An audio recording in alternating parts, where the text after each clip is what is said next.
Bom dia, irmãos. Graça e paz. Nós vamos dando sequência às nossas meditações no livro de Lucas.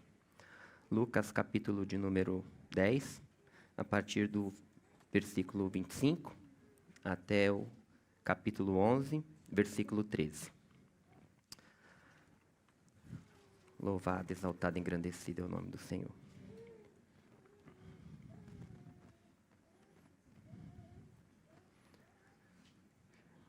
O texto é um pouquinho longo, ele tem algumas passagens. Já de antemão o tema da nossa mensagem nesta manhã é a marca de um discípulo. Eu vou tentar abordar com vocês aqui nesse nosso tempo 5 delas. Quando eu estava falando com a Márcia da mensagem em casa, ela falou: "Mô, então desse jeito não vai ficar nenhum podcast, vai ficar um audiobook." Mas eu vou tentar não cumprir a profecia, né? Se Deus quiser. Diz-nos assim a palavra do Senhor. Certo dia, um especialista da lei se levantou para pôr Jesus à prova com esta pergunta: "Mestre, o que preciso fazer para herdar a vida eterna?" Jesus respondeu: "O que diz a lei de Moisés? Como você a entende?" O homem respondeu: "Ame o Senhor seu Deus de todo o seu coração, de toda a sua alma, de toda a sua força e de toda a sua mente. E ame o seu próximo como a si mesmo." "Está correto", disse Jesus. "Faça isso e você viverá." O homem, porém, querendo justificar suas ações, perguntou a Jesus: "E quem é o meu próximo?" Jesus respondeu com uma história. Certo homem descia de Jerusalém a Jericó, quando foi atacado por bandidos. Eles lhe tiraram as roupas, o espancaram e o deixaram quase morto à beira da estrada. Por acaso, descia por ali um sacerdote. Quando viu o homem caído, atravessou para o outro lado da estrada. Um levita fazia o mesmo caminho e viu o homem caído, mas também atravessou e passou longe. Então veio um samaritano e, ao ver o homem, teve compaixão dele. Foi até ele, tratou de seus ferimentos com óleo e vinho e os enfaixou. Depois, colocou o homem em seu jumento e o levou a uma hospedaria onde cuidou dele. No dia seguinte, deu 2 moedas de prata ao dono da hospedaria e disse: "Cuide deste homem. Se você precisar gastar mais com ele, eu lhe pagarei a diferença quando voltar." "Qual destes 3 você diria que foi o próximo do homem atacado pelos bandidos?" perguntou Jesus. O especialista da lei respondeu: "Aquele que teve misericórdia dele." Então Jesus disse: "Vá e faça o mesmo." Jesus e seus discípulos seguiram viagem e chegaram a um povoado onde uma mulher chamada Marta os recebeu em sua casa. Sua irmã Maria sentou-se aos pés de Jesus e ouvia o que ele ensinava. Marta, porém, estava ocupada com seus muitos afazeres. Foi a Jesus e disse: "Senhor, não o incomoda que minha irmã fique aí sentada enquanto eu faço todo o trabalho? Diga-lhe que venha me ajudar." Mas o Senhor respondeu: "Marta, Marta, você se preocupa e se inquieta com todos estes detalhes. Apenas uma coisa é necessária. Quanto a Maria, ela fez a escolha certa e ninguém tomará isso dela." Certo dia, Jesus estava orando em determinado lugar. Quando terminou, um de seus discípulos lhes disse: "Senhor, ensina-nos a orar como João ensinou aos discípulos dele." Jesus disse: "Orem da seguinte forma: Pai, santificado seja o teu nome. Venha o teu reino. Dá-nos hoje o pão para este dia e perdoa nossos pecados, assim como perdoamos aqueles que pecam contra nós, e não nos deixes cair em tentação." E ele prosseguiu: "Suponha que você fosse à casa de um amigo à meia-noite para pedir 3 pães, dizendo: Um amigo meu acaba de chegar para me visitar e não tenho nada para lhe oferecer.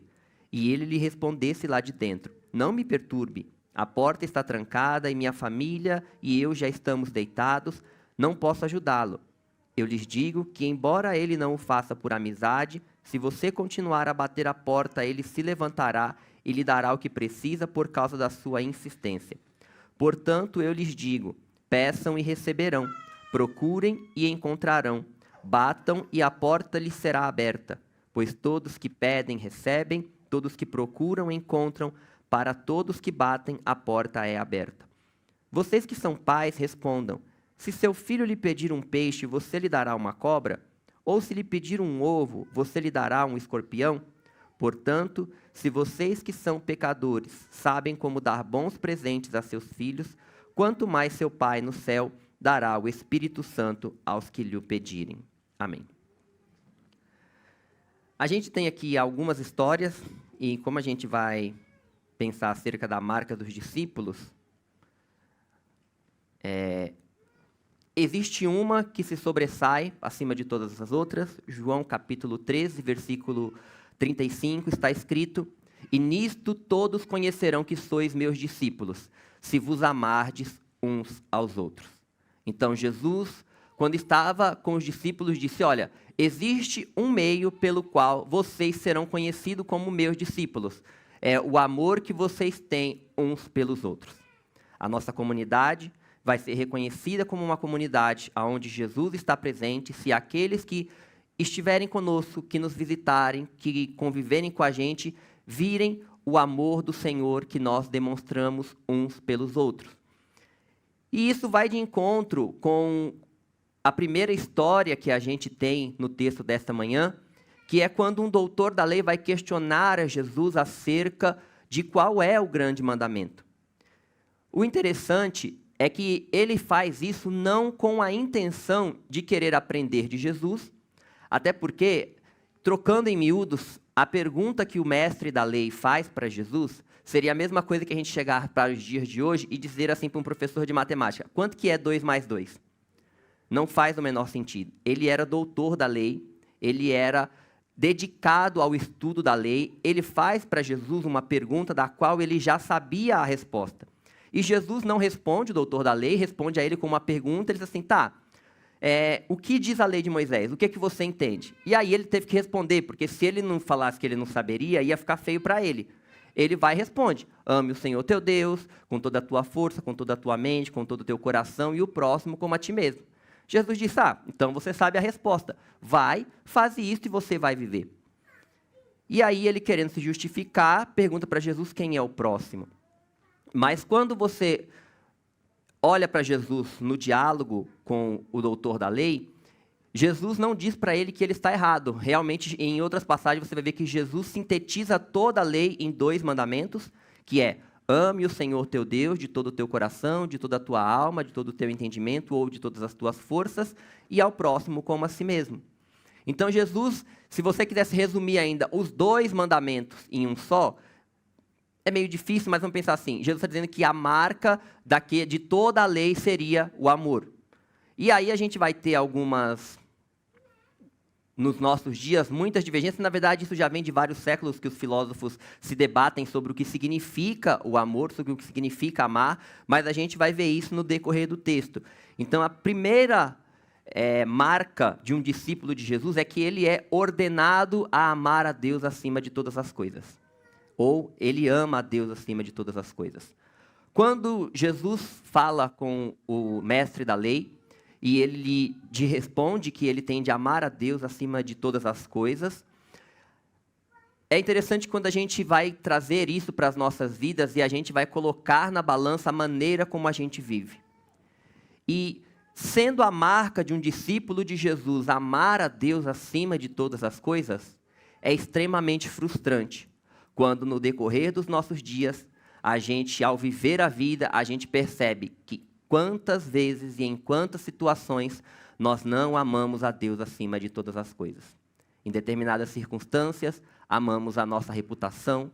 Em determinadas circunstâncias, amamos os nossos prazeres. Em determinadas circunstâncias, amamos o dinheiro ou aquilo que vem dele. E aí você diz assim: mas a marca de um discípulo de Jesus é amar a Deus acima de todas as coisas. E como é que eu posso viver desta forma? Sucumbindo diante de tantas tentações e negando ao Senhor tantas vezes no decorrer da minha caminhada. Como é que isso é evidência de que eu sou um filho de Deus?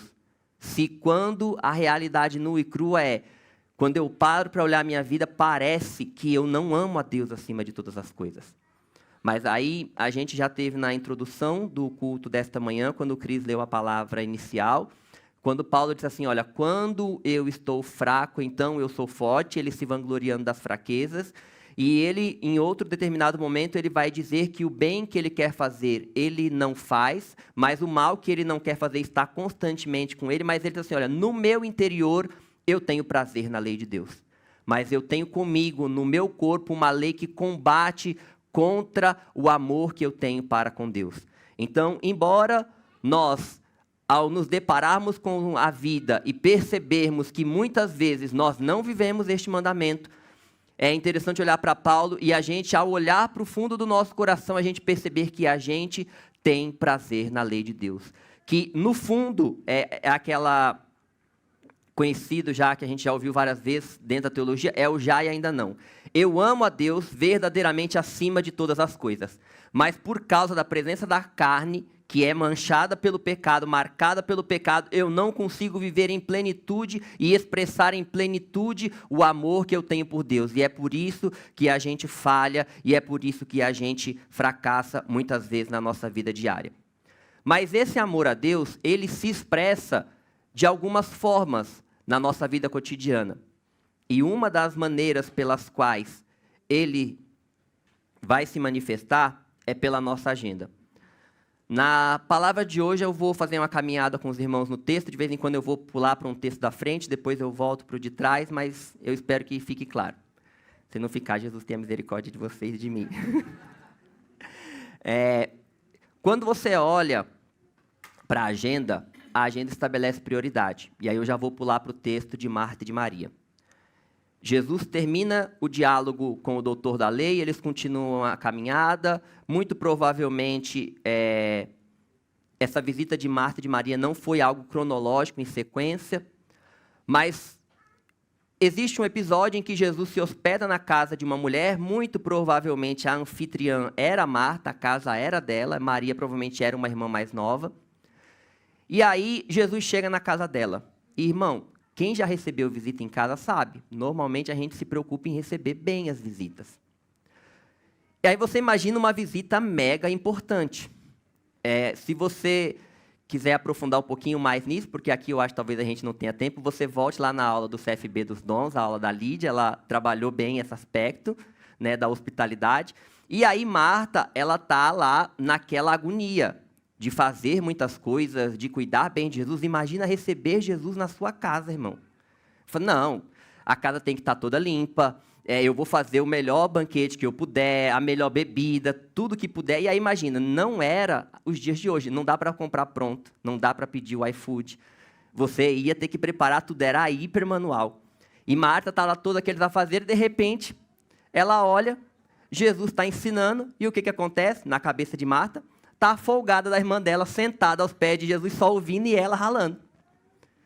E aí ela olha para aquilo, eu fico imaginando que ela não falou com Jesus de imediato. Eu imagino que ela deu uma andada na casa. Primeiro ela passou, deu uma andada na Maria. Vamos lá. Aí, acho que de vez em quando ela passava assim de longe, falava assim. Mas aí depois que acho que ela tentou um pouco e viu que Maria não deu bola, não vai ter jeito, né? Porque eu acho assim, você não envergonha a família, né? A não sei que não esteja jeito. Aí ela chega para Jesus e diz assim, imagina, irmão, Jesus está ensinando, tem uma roda de gente assentada. O que Marta fala para Jesus, muito provavelmente está na frente de todo mundo. Eu acho que ela já estava nervosa, que Maria não deu atenção. Ela diz, depois ela também me paga, vou fazer ela passar um carão na frente de todo mundo. Aí ela chega para Jesus e diz assim, Senhor, o Senhor não se importa que eu trabalhe sozinha? Tem um montão de coisa para fazer. Imagina, irmão, Jesus sempre andava com uma comitiva. Não era só Jesus para comer, tinha uma galera, tinha os discípulos, pelo menos os 12, que a gente sabia, talvez tinha mais alguns. E aí Jesus olha para Marta e diz assim, Marta, Marta, você está ansiosa e inquieta com muitas coisas. Uma só é necessária. Quanto a Maria, ela escolheu a boa parte e isso não vai lhe ser tirado. Alguns comentaristas entendem que quando Jesus diz para Marta, uma coisa só é necessária, talvez Jesus estivesse falando da alimentação. Estava dizendo assim, olha, Marta, o que importa é a gente se alimentar. Uma coisa só é suficiente, não precisa ficar ocupada com esse tanto de coisa. Outros vão discordar, mas eu acho que ainda é algo cabível. Mas a questão é que, quando Marta olha para Jesus e diz assim, olha, o Senhor não se importa de que eu sirva só, mande que a minha irmã venha me ajudar, porque ela discordava da postura de Maria. Ela diz assim, tem tanta gente para servir, tem tanta coisa para fazer, e essa folgada está aí sentando só escutando. Mas, quando você olha para essa história, Jesus diz para a irmã que estava atarefada e muito ocupada, que quem tinha feito a melhor escolha era aquela que estava aos pés de Jesus. Servir Jesus com uma boa refeição era importante, mas Jesus queria dizer para Marta, olha, o mais importante sou eu. O mais importante é o relacionamento comigo. O mais importante é você viver comigo, não aquilo que você faz para mim. E a gente vive, irmãos, numa cidade grande, aonde a gente é envolto em tantas tarefas, em tantas atividades. E quando a gente ama a Deus acima de todas as coisas, isso é manifestado através das nossas agendas, porque elas revelam as nossas prioridades. Marta colocou como prioridade oferecer a Jesus um bom serviço. Maria ofereceu a Jesus o que ela tinha de melhor, que era querer Jesus. Ela desejava Jesus, desejava aprender de Jesus e estar com Jesus.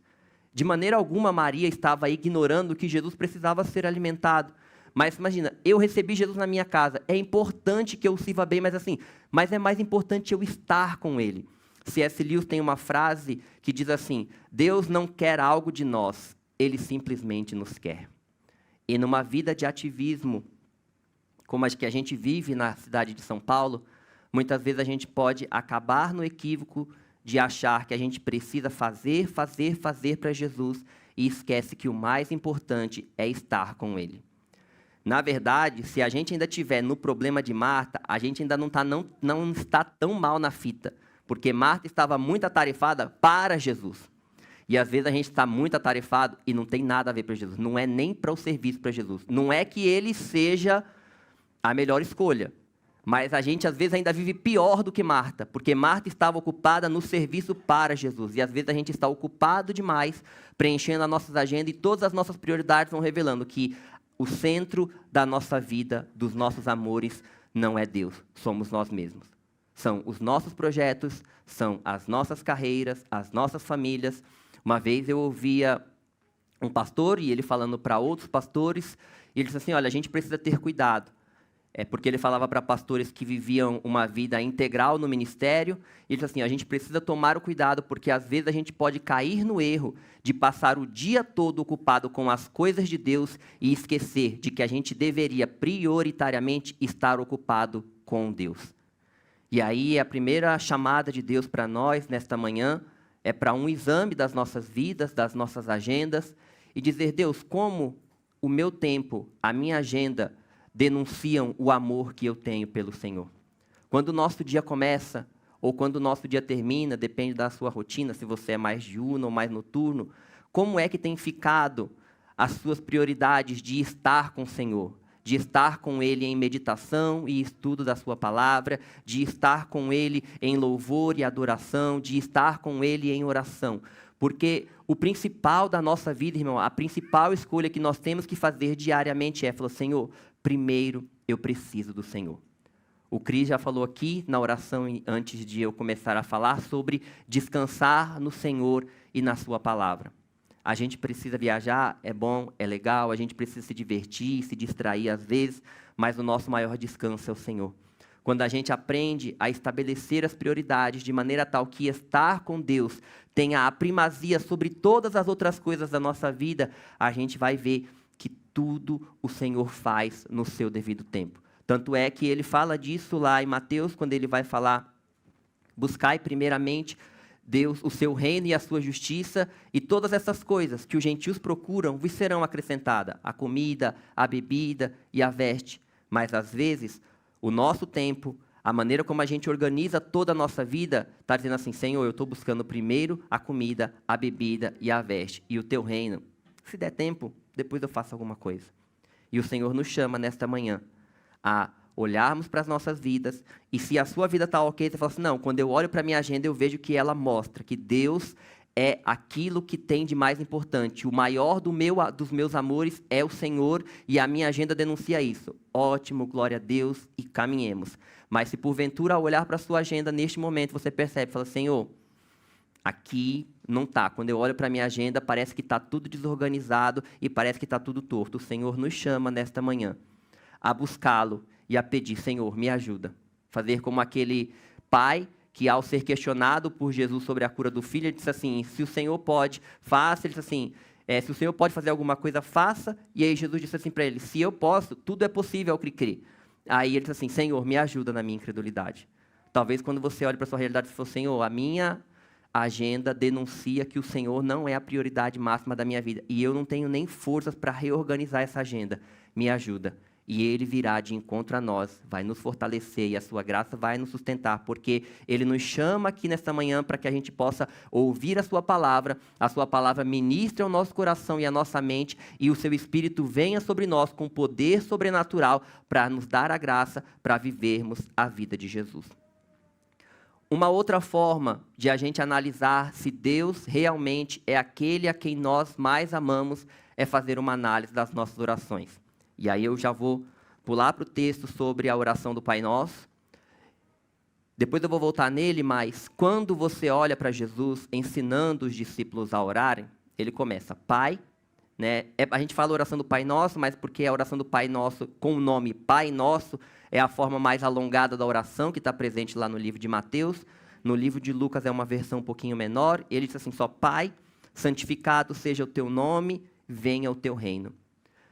Uma análise das nossas orações vão revelar para nós quais também são as nossas prioridades. Porque, veja, quando Jesus ensina os discípulos a orar, primeiro ele diz Pai, que no contexto judaico não era comum os judeus se referirem a Deus como Pai, não como Pai pessoal, eles o entendiam e se referiam a Deus como Pai, mas como Pai da nação, mas falando de maneira individual, Pai como indivíduo, Ele é o meu Pai, não era comum. Tanto que quando Jesus diz para os discípulos que Ele é o meu Pai, eles pegaram em pedra para apedrejá-lo, porque disseram, olha, se você diz que Ele é o seu Pai, pessoalmente você está se fazendo igual a Deus.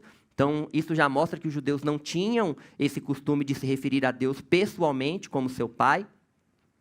E aí ele diz assim, olha, a primeira coisa que Jesus ensina para a gente na oração é, quando a gente vai entrar com Deus em oração, a gente precisa entender que a gente está falando com alguém que é próximo de nós, que nos ama e com quem a gente deveria ter um relacionamento íntimo, mas a oração de Jesus também ensina para nós que primeira preocupação de tudo na oração é, Deus, santificado seja o teu nome e venha o teu reino. A oração que Jesus ensina para os discípulos, que é um modelo para as nossas orações, é quando a gente entra em oração, Deus é o foco. Aí você vai dizer assim, poxa, mas eu não estou falando, irmão, daquela oração extraordinária. Tipo assim, você está na hora de um acidente, você está na preeminência de ver um acidente de casa e fala, Deus, me socorre, me livra. Não é disso que eu estou falando. Mas naquela oração nossa, ordinária, de todo dia, de que muitas vezes o que marca a nossa oração é uma lista enorme de petições. E aí a gente chega diante de Deus e Deus, faz isso, eu preciso disso, eu quero isso, eu gostaria daquilo. E aí Jesus vem para os discípulos e diz assim, olha, quando vocês orarem, diga, Pai, santificado seja o teu nome e venha o teu reino. E aí eu gostaria que você pensasse um pouquinho neste momento e analisasse como é que têm sido as suas orações, eu pensar como é que têm sido as minhas orações, se elas refletem que eu amo a Deus acima de todas as coisas, que eu me preocupo que o nome de Deus seja santificado. Quando Jesus ensina santificado seja o teu nome, não é tornar o nome de Deus santo, porque ele já o é, mas é de que os homens reconheçam o nome de Deus como santo, e isso tem uma série de implicações para nós. Será que nós estamos preocupados com que as pessoas reconheçam que o nosso Deus é santo, que Ele é digno de toda a honra, de toda a glória, de todo o louvor? Será que as nossas orações denunciam que nós temos uma ocupação no nosso coração com a preocupação de que o reino de Deus venha e em plenitude Ele só virá quando Jesus retornar, mas que esse reino venha cada dia mais na oração mais completa do Pai Nosso? Ele diz assim, e que venha o teu reino e seja feita a tua vontade, assim na terra como no céu, como nós cantamos no louvor. Será que as nossas orações têm falado ao nosso coração que Deus é a prioridade? Porque, irmãos, quando a gente olha para a oração do Pai Nosso e você entende que ela é didática, como um modelo de oração, não como um mantra que você tem que ficar repetindo exatamente as mesmas palavras, mas ele é didático no sentido de dizer, olha, quando você entrar em oração para falar com Deus, foque primeiro em Deus, nas suas necessidades. E isso é didático, irmão. Porque às vezes a gente está cheio de tanta ansiedade, de tanta angústia, de tanta preocupação, e é um jeito da palavra colocar a gente no nosso lugar quando a gente entra para a oração e diz assim, pera, eu estou sentindo tudo isso, mas primeiro vem Deus. Antes das minhas necessidades, antes das minhas ansiedades, antes das minhas angústias e antes das minhas preocupações, vem Deus. Vem o coração de Deus, vem, se a gente pode dizer assim, as preocupações de Deus, quais são as necessidades de Deus, e só depois vem as nossas. A W. Tozer diz o seguinte, a maneira como um homem ora mostra como ele é. Se nós amamos ao Senhor, acima de todas as coisas, as nossas orações precisam mostrar isso. O foco das nossas orações não pode ser nós mesmos.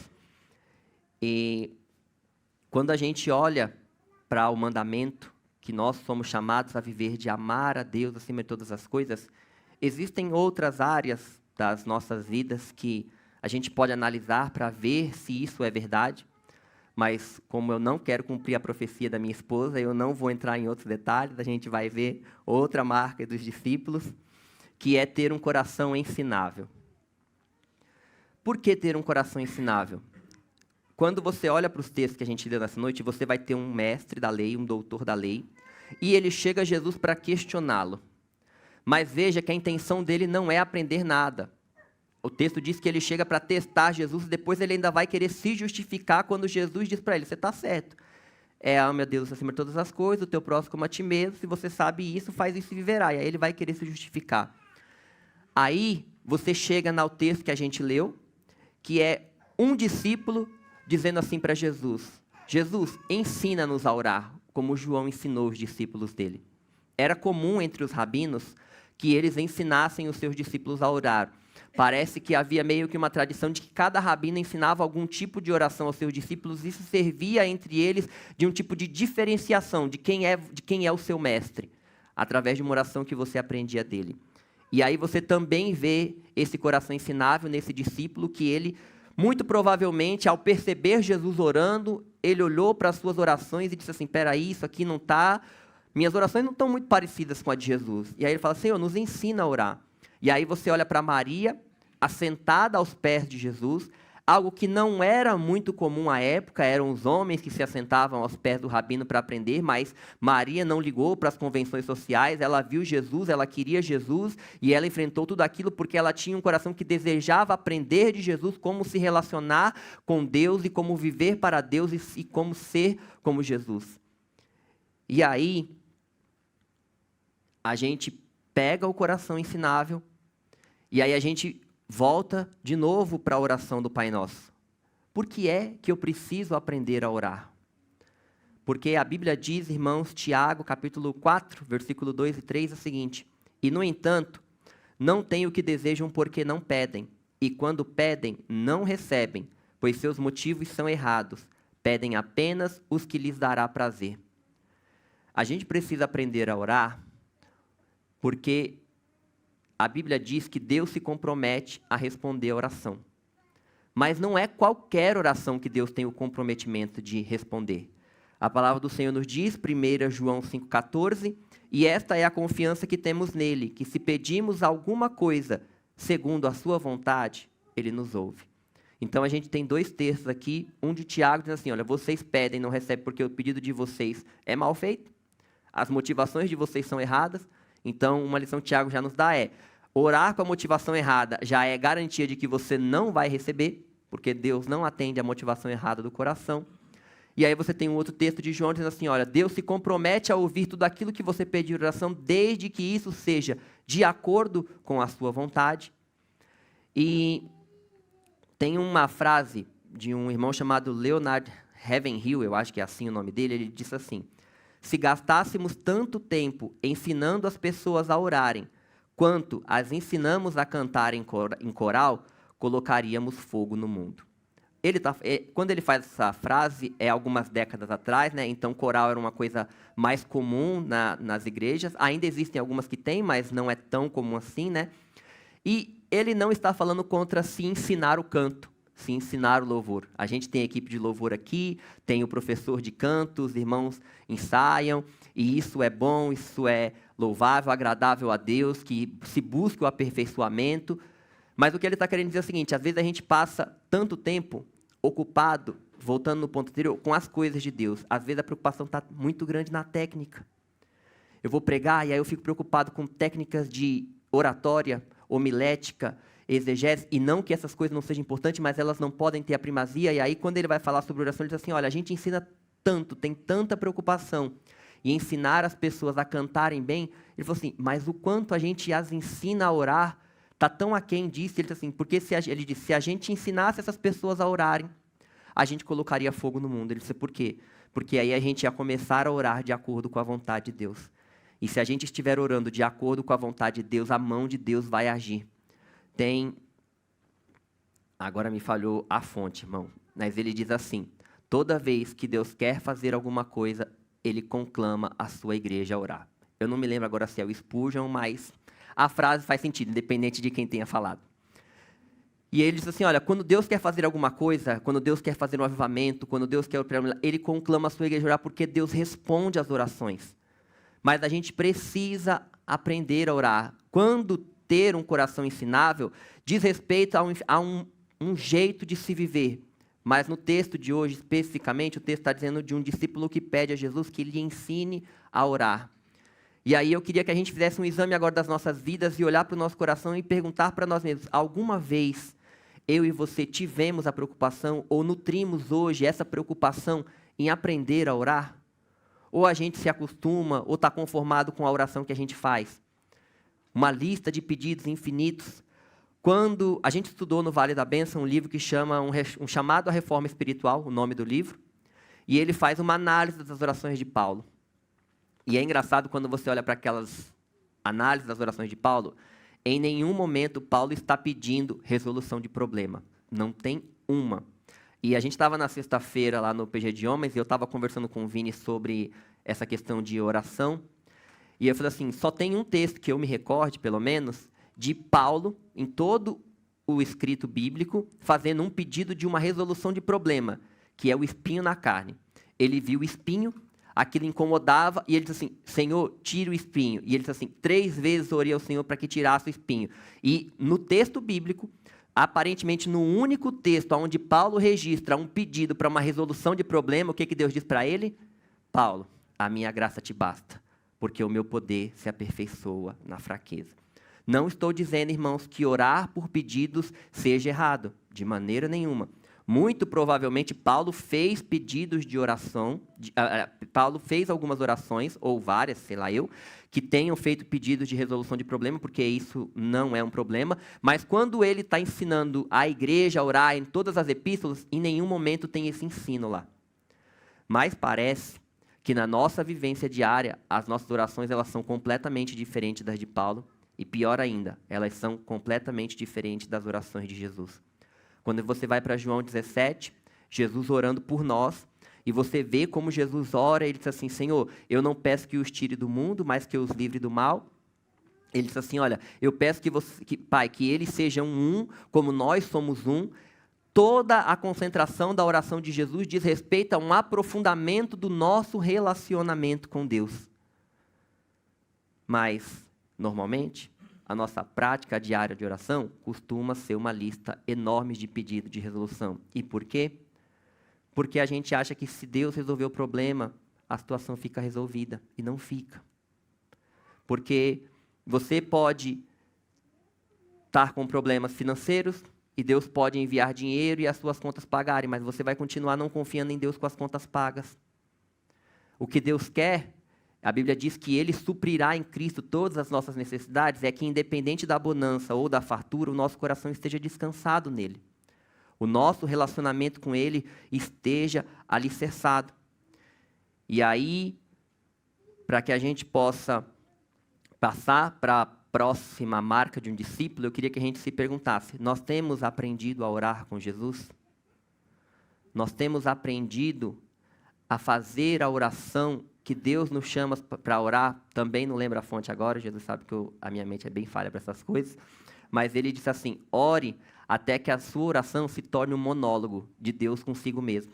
E como é que essa oração vai ser um monólogo? É assim, é eu orando a palavra, porque aí vai ser Deus falando com ele mesmo. A gente não precisa, irmão, nos nossos tempos de oração, que Deus resolva todos os problemas das nossas vidas. A gente precisa ser cheio do Espírito Santo para viver tudo isso de maneira que a gente glorifique e exalte, e que fique patente para a situação, para o diabo, para aqueles que não conhecem, para nós mesmos, que nós amamos a Deus acima de todas as coisas.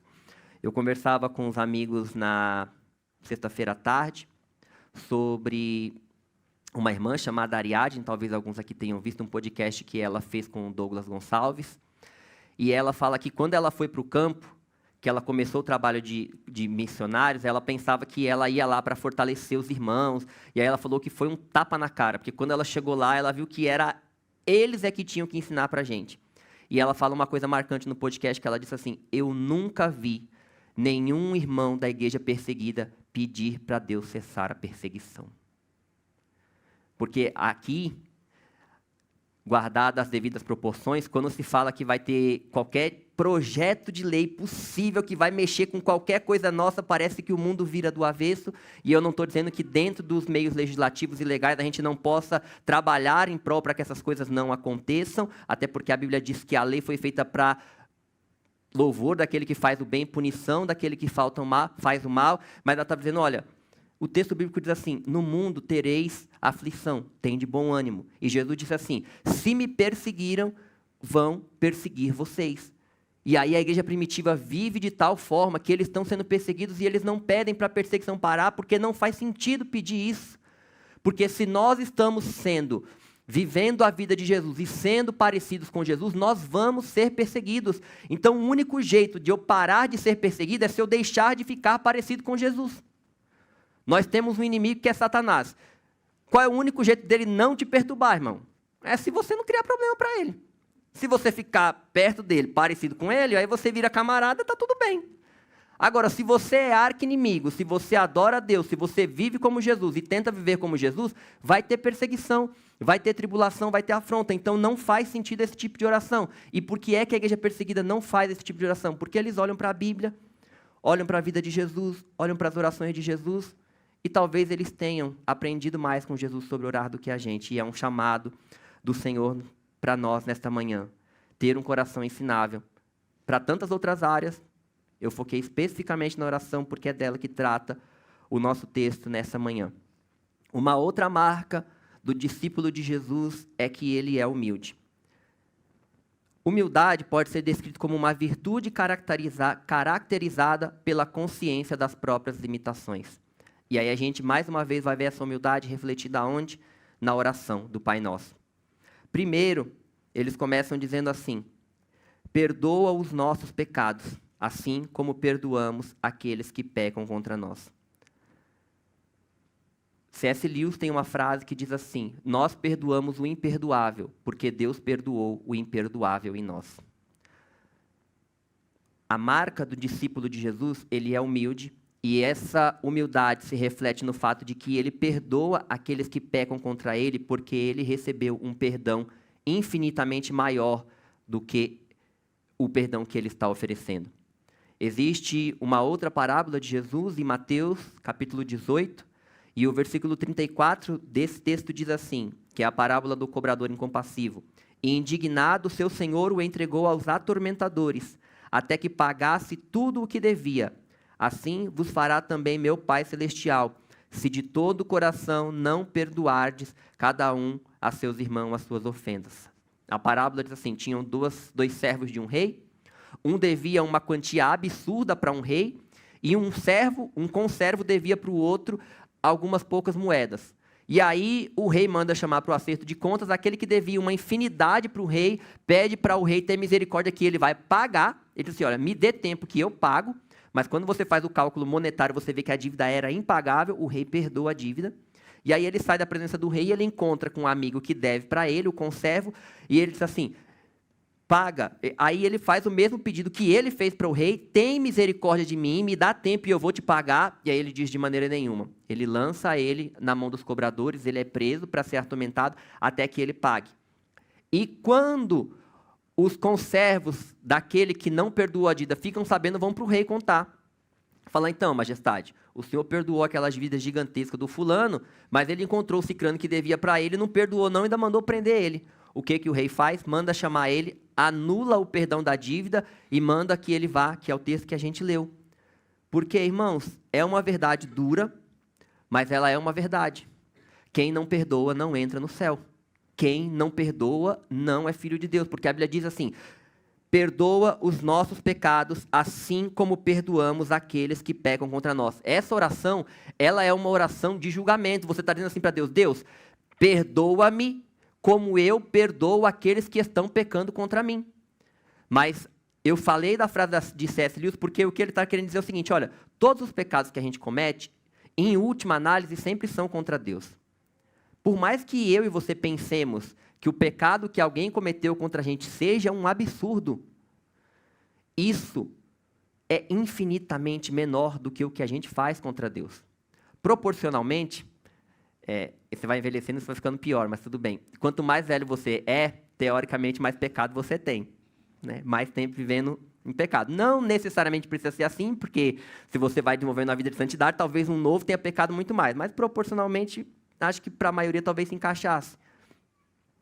E aí você olha, então assim, mesmo que eu pegasse todos os pecados que eu cometi na minha vida e direcionasse eles para uma só pessoa, aí você pensa assim, o que é impossível, porque eu já pequei, sei lá, com quantos irmãos aqui, por favor, não levantem as mãos. Só pense. Só pense e perdoa. Mas provavelmente a pessoa com quem eu mais pequei, graças a Deus, não está aqui. A Marta está lá com os teens hoje. Ela fala assim, eu nunca vi ninguém me tirar tanto do sério. Assim, na verdade, a única pessoa que eu vi tirar a Marta do sério sou eu. E tá tudo bem, porque o Keller até escreveu um livro, ele disse assim que uma das coisas que você vê no casamento é que a pessoa que mais te deixa nervoso, te tira do sério, é o seu cônjuge. É a pessoa que vive mais próximo, que convive mais. Eu não sei se isso é real para os casamentos dos irmãos, mas lá para casa, para o meu que ninguém tira a Marta mais do sério do que eu. Mas mesmo que eu pensasse dessa forma, quando eu penso em relação a Deus, todos os meus pecados, em última análise, são contra Deus. Quando eu peco contra a Márcia, eu pequei contra Deus. Quando eu peco contra você, eu pequei contra Deus. E como é que eu posso ter a coragem de olhar para mim e me ver perdoado por Jesus e um dia alguém pecar contra mim e dizer assim, não, eu não perdoo? O texto bíblico diz para nós que aquele que é discípulo de Jesus, ele é marcado pela humildade, porque ele olha para si e ele vê que ele não era digno de perdão. E ele diz assim, eu não sou digno de perdão e Deus me perdoou. Ele perdoou o imperdoável em mim. Então, por mais que alguém tenha feito algo contra mim, eu preciso perdoá-lo, porque essa foi um chamado de Deus para a minha e para a sua vida. Uma segunda demonstração de humildade, que é marca de um discípulo de Jesus, é que ele disse assim, e não nos deixes cair em tentação. Irmão, quando Jesus ensina a gente a orar para ser livre da tentação, é diferente de orar para ser livre da provação. A aprovação tem o intuito de nos tornar aperfeiçoados no amor de Deus, de aperfeiçoar em nós o caráter de Jesus, de maneira tal que a gente possa crescer em estatura até a plenitude do conhecimento do Senhor e Salvador Jesus Cristo. A tentação tem o objetivo de nos fazer pecar.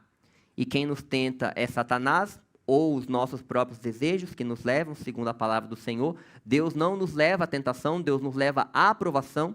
E por isso Jesus pode nos ensinar a orar a Deus pedindo que Ele nos livre da tentação, porque Deus nunca causa a tentação.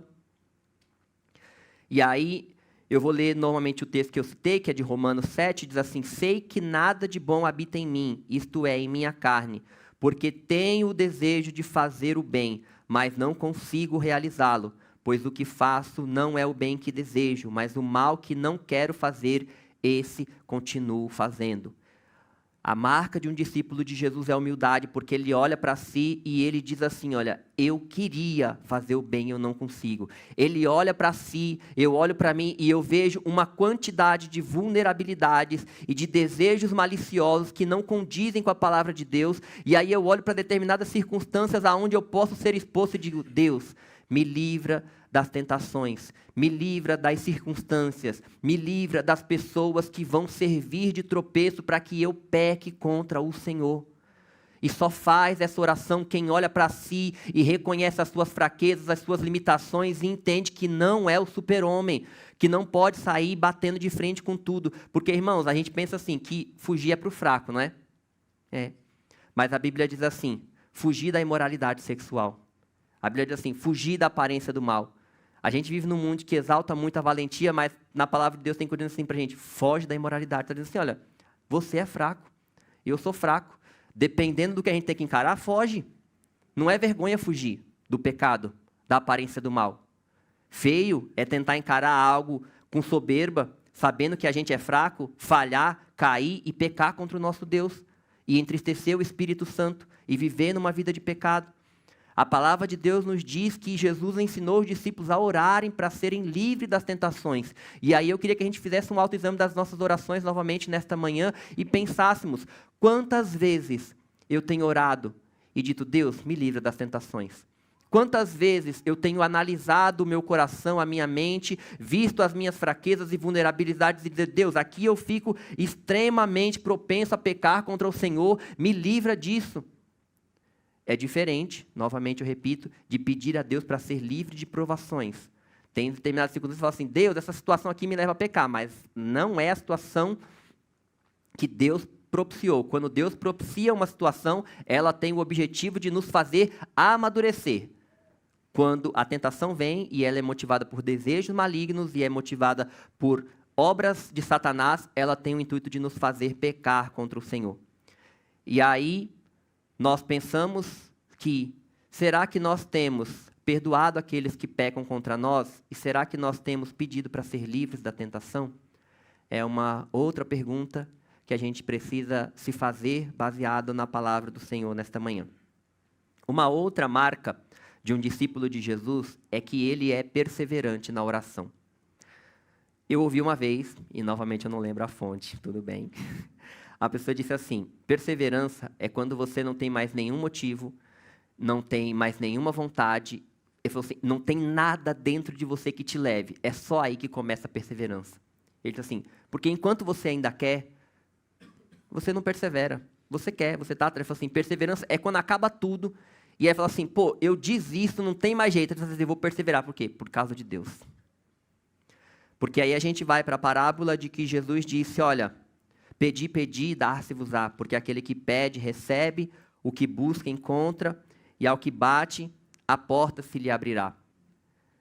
Primeiro, a gente precisa aprender a orar como Jesus. E depois, quando a gente aprende a orar com Jesus, a gente precisa ser perseverante na oração. Jesus diz assim, Pai, santificado seja o teu nome. E uma das maneiras do nome de Deus ser santificado é com a salvação de homens. Porque a partir do momento em que um homem reconhece Jesus como Senhor, aceita Ele como seu Salvador, o nome de Deus passa a ser santificado em mais uma vida. É mais alguém que olha para Deus e o vê como santo e honra o seu nome, glorifica o seu nome. Mas às vezes, a gente pode, no decorrer da caminhada, desanimar. Eu lembro de um testemunho que a gente ouvia muito na minha antiga igreja, de uma mãe que tinha um filho alcoólatra, e ela passou durante muitos e muitos anos orando para que Deus tirasse seu filho das drogas e que ele passasse por uma conversão. E aí, um determinado dia, ele chegou embriagado em casa e foi para o quarto, e a mãe dele foi aos prantos orar, e ela diz assim, Senhor, eu não oro mais pelo meu filho. Eu não acredito mais, eu não tenho mais esperança. E ele teve um sonho naquela noite, e ele acordou do sonho desesperado. E ele diz que no sonho, ele estava numa corrida, e ele estava quase na linha de chegada. E a mãe dele estava lá vibrando por ele, vibrando por ele. Em determinado momento da corrida, ele olha, e a mãe dele para de torcer por ele e começa a caminhar para ir embora. E aí ele vê que todo o gás que ele tinha para chegar no final acaba. E ele acorda desesperado, e aí ele vai falar com a mãe dele assim, mãe, por favor, não pare de torcer por mim, não pare de acreditar em mim. Independente do que a gente pense sobre salvação, uma coisa que ficou muito clara para a gente nesse testemunho é que a gente não pode desanimar de orar, irmão. Nunca.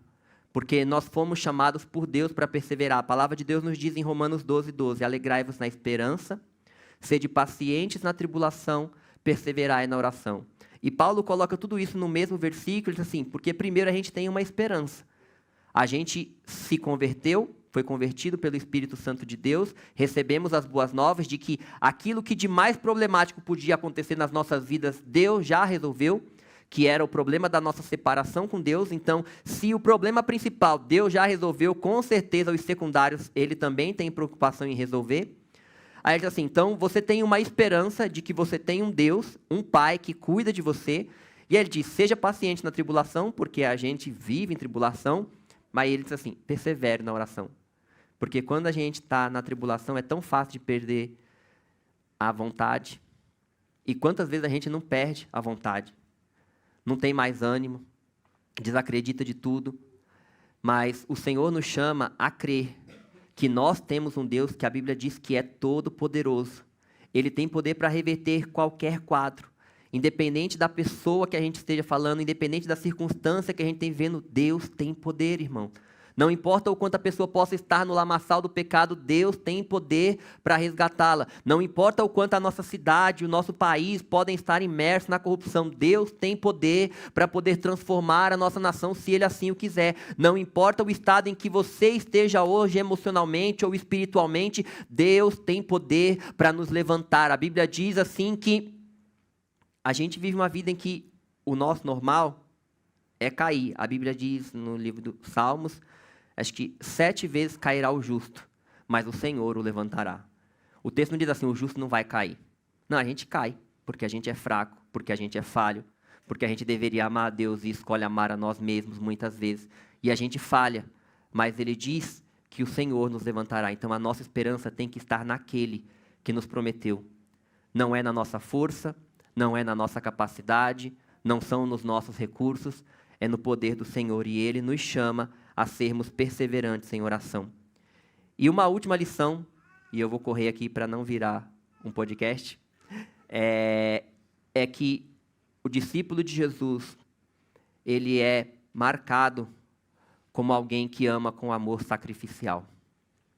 E aí agora a gente vai voltar lá para a parábola do bom samaritano, porque o texto que a gente leu diz que o mestre da lei, querendo se justificar, pergunta quem era o próximo, porque para a nação de Israel, o próximo era o povo judeu. Eles não consideravam os gentios como próximo.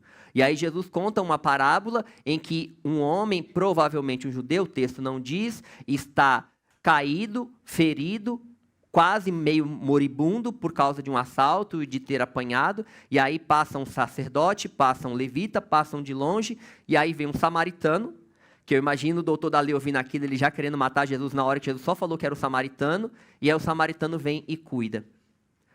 Um dos prováveis motivos pelos quais tanto o levita quanto o sacerdote talvez não tenham cuidado era por causa de ritos de purificação. Porque se eles tocassem no morto, qualquer judeu ficaria impuro. E aí eles olham e o texto diz que ele passa do outro lado.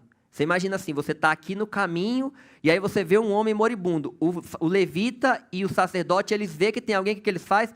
Eu imagino que as estradas naquele momento, quem já morou no interior sabe, às vezes a estrada não é muito longa, e ele começa a andar para cá. A pessoa está ali e ele vai para o lado de cá. Talvez ele até adentrou um pouquinho dentro do mato para dar uma cortada, para passar o mais longe possível.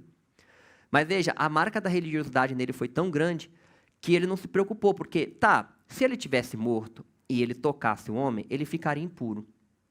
Mas, se o homem estivesse vivo, como de fato estava, e ele não tivesse sido cuidado, ele teria morrido. Então, a preocupação do levita e do sacerdote com a purificação, com os ritos, era tão grande. Veja, ele estava tão ocupado com aquilo que a lei de Deus dizia sobre a purificação, que ele não queria ficar impuro por causa de Deus, que ele se esquecia da essência da lei, que era o cuidado, que era o amor ao próximo. Isso é tão verdade que a lei, e Jesus vai citar até isso para os fariseus em determinado momento, diz assim, olha, se você vê o jumento ou o animal do seu inimigo caído, vai e levanta. Agora, a Bíblia, a lei ordenava que eles cuidassem até do animal, do inimigo, e agora ele vê alguém caído no chão que ele não conhece, então era um degrau a menos do que o inimigo, né? Era só um desconhecido, e ele passa de longe. Mas aí vem um samaritano. O samaritano se achega aquele homem, ele passa vinho, passa óleo nas suas feridas, enfaixa, coloca ele no seu animal, leva ele para uma hospedaria, passa a noite com ele, na manhã seguinte sai.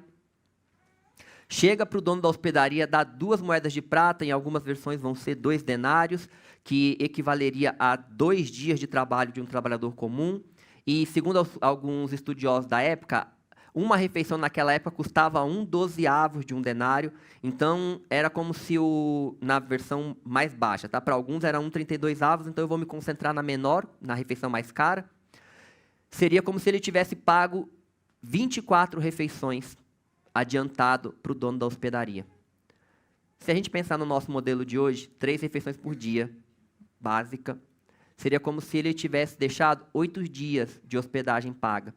Mas ele não só deixa os dias de hospedagem paga, ele diz para o dono, olha, cuida dele, se gastar mais, eu pago.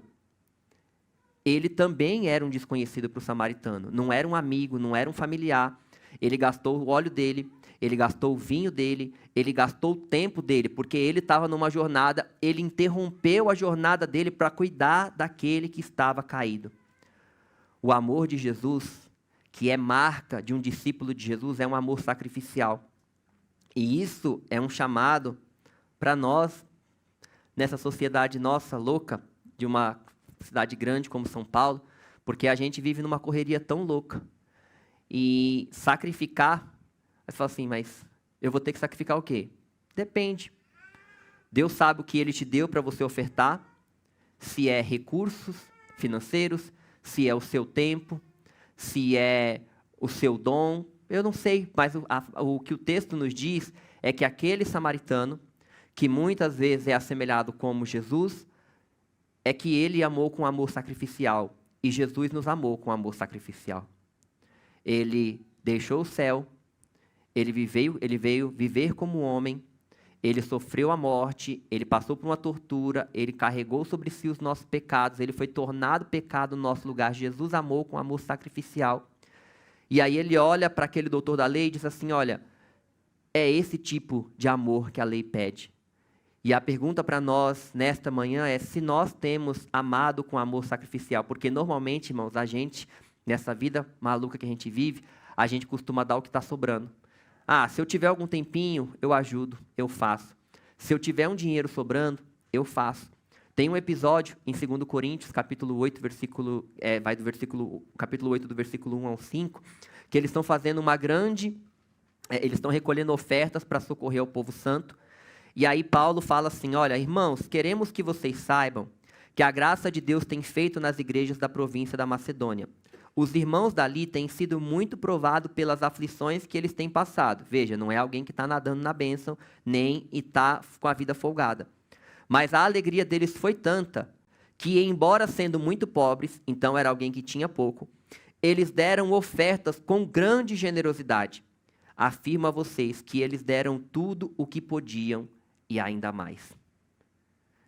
E a pergunta do texto para nós nessa manhã é, quando eu olho a minha vida, refletindo o amor de Jesus na vida da minha esposa, dos meus filhos, da minha comunidade, dos meus colegas de trabalho, de qualquer pessoa com quem eu me relacione, eu tenho vivido esse amor sacrificial? Eu tenho dado aquilo que eu posso e ainda mais, ou eu tenho dado só aquilo que sobra? Ah, Senhor, eu estou esgotado, eu preciso descansar. E aí a gente sempre prioriza o nosso descanso e ignora o cuidado com os outros. Ah, mas eu preciso de dinheiro para isso, isso e isso, e aí eu priorizo todos os meus projetos e ignoro o cuidado com os outros. Porque se a gente estiver incorrendo nisso, a gente não está vivendo o mandamento do Senhor de amar ao próximo como a si mesmo. Uma vez eu ouvia um irmão, esse eu lembro, o pastor Zé Bruno, falando sobre filhos e ofertas e presentes, e ele disse assim, irmãos, quando a gente vai dar um presente para o filho, normalmente a gente faz mais do que aquilo que a gente pode.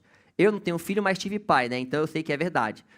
Você pode dar um tênis de R$200, o filho pede 250, você fala assim, eu vou ter que tirar R$50 de algum lugar, mas eu dou um jeito. Se você quer pagar um colégio que você gosta, custa 1.500, você só pode pagar 1.100, você fala, a gente aperta de um lado aqui, aperta de outro lado, mas bota ele no melhor colégio. Assim, porque quando a gente ama, a gente põe mais do que o que a gente pode. A gente arranja um jeito, porque é questão de prioridade. E o Senhor nos chama a olhar para as nossas vidas nesta manhã, e a gente analisar se nós temos amado com amor sacrificial, porque foi assim que Jesus nos amou. Custou muito para Ele nos amar. Custou todos os nossos pecados sobre Ele. Ser rompido na sua relação eterna com o Pai, que é uma dor que a gente nunca vai saber o que é. E é esse o amor que Ele nos chama a viver. Uma realidade que o doutor da lei não percebeu naquele texto é que quando Jesus contou para ele a parábola, quando você olha para Jesus contando a parábola do bom samaritano, você vai chegar a uma conclusão óbvia, sendo bem humilde. Vai dizer assim: Deus, eu não consigo amar desse jeito. Mas a palavra de Deus vem a nós dizendo que Deus sabe disso. Quando Jesus chega para Pedro, né, naquele diálogo bem famoso que a gente sabe, Pedro, tu me amas, naquela tradução grega que para a gente sempre ficar, mas é Pedro, você me ama? Senhor, eu gosto de você. Pedro, tu me amas? Eu gosto de você. Pedro, tu me amas? Eu gosto de você. Aí, da última vez, Pedro fala assim: Senhor, tu sabes todas as coisas, tu sabes que eu te amo. Ele diz assim: Senhor, eu tinha que te amar, mas o Senhor sabe que eu não consigo. Eu sou limitado, eu sou fraco. E o Senhor nos chama nesta manhã a olharmos para as marcas de um discípulo, olharmos para a parábola do semeador e dizer assim: Senhor, eu sei que o Senhor é digno demais. Eu sei que o Senhor merece mais, mas eu sou falho e fraco. Tem misericórdia de mim. Mas também é um motivo de louvor e de adoração, porque a Bíblia diz que Ele nos amou, já sabendo como a gente era, irmão. Ele já sabia que a gente era fraco, que a gente era falho. Mas Ele nos amou, enviou Jesus, Ele continua nos amando e o Espírito dEle está em nós, para trabalhar em nós até que a gente chegue à estatura do Seu Filho. Amém? Oremos. Pai querido, Deus eterno, em nome de Jesus, o Teu Filho amado, eu Te louvo, Senhor, pelo privilégio de poder ouvir a Tua palavra, de poder, ó Deus, ver o quanto o Senhor é maravilhoso e gracioso com as nossas vidas. Eu quero Te louvar, ó Pai, porque o Senhor entregou Jesus no nosso lugar na cruz do Calvário, pagou o preço dos nossos pecados, e quero Te louvar porque o Senhor escreveu os nossos nomes nos livros da vida. Eu quero Te louvar, ó Pai, porque o Teu amor é incondicional, Senhor. Não há nada que nós possamos fazer de bom que faça o Senhor nos amar mais, e não há nada que nós possamos fazer de mal que faça o Senhor nos amar menos. Eu Te louvo, ó Deus, por tão grande amor. Pela Tua fidelidade, ó Deus, eu Te amo, Te louvo pela Tua justiça. Ó Pai, quero Te pedir nesta manhã, Senhor, perdoa-nos pelas muitas vezes que temos amado mais a nós mesmos do que ao Senhor. Queremos Te pedir, ó Pai, que venha sobre nós com o poder do Espírito Santo, ó Pai, nos faça mais parecidos com Jesus a cada dia. Nos ensina a orar, Senhor. Dá-nos um coração manso e humilde e nos ajuda, Senhor, a viver uma vida de renúncia. A amar com amor sacrificial, Senhor, a semelhança de Jesus. Ó Pai, toma as nossas vidas nas Tuas mãos, nós somos Teus, Senhor. O Senhor conhece e sabe que somos fracos, falhos, que somos pó. Mas Te pedimos, vem sobre nós com poder, Senhor. Toma as nossas vidas nas Tuas mãos, toma a nossa igreja, a nossa comunidade. Ó Deus, e que o Senhor seja glorificado através das nossas vidas. Que aqueles que aqui convivem, que aqueles que nos visitam, que uns aos outros nós possamos nos amar, Senhor, e possamos ser reconhecidos como Teus discípulos por amarmos uns aos outros. Que o Teu amor esteja em nós, Senhor. Nos faz ser um contigo, ó Pai, conforme Jesus pediu, para a honra, louvor, exaltação e a glória do Teu nome. Assim eu Te peço, Te agradeço em nome de Jesus. Amém.